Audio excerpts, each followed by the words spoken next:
andun yung cultural significance, andun din kahapon yung cleanliness, no? Pero may isa akong hindi makalimutan doon eh. May isa akong nakain doon na yung atay na tutunaw sa dila. Ang sarap.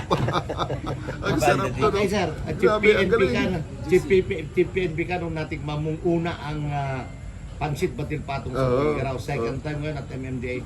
Bakit mo binalikan? Ano ang balik-balikan dito sa Tugigaraw? Masarap ang pagkain at saka napaka-warm and hospitable ng Tugigaraw ngayon sa akin. So, it's really a pleasure coming back here. Kaya ako'y natutuwa na nakakabalik tayo dito at nakakapag-interact at nakakasalamuha ang mga taga-Tugigaraw. Ang huli siguro, sir, message sa ating mga kababayan dito sa Tugigaraw. Yeah, maraming salamat sa inyong mainit na pagtanggap.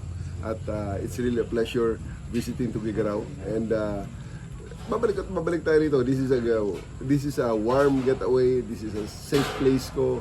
This is a place na kampante tayo at tayo ay at ease pag nandito, nawawala ang stress natin. Kasi unang-una, ang ganda ng internet dito. Para hindi rin lang ako umalis ng... Kahit saan kami. Diba? Parang kahit na saan ako pumunta rito sa Tugigaraw, ang ganda ng internet. Nakikita ko ang aming command center. So, meron kang peace of mind na nakikita mo kung anong nangyayari at nakukontak ko ang command center. The same place na kung nandun man ako physically o nandun ako sa Marikina, sa bahay ko, nandun ako sa ibang mga agencies, ganun din. Dala-dala namin, cellphone, laptop, yun na. We can control and we can direct our people. Okay. Thank you so much. Thank you.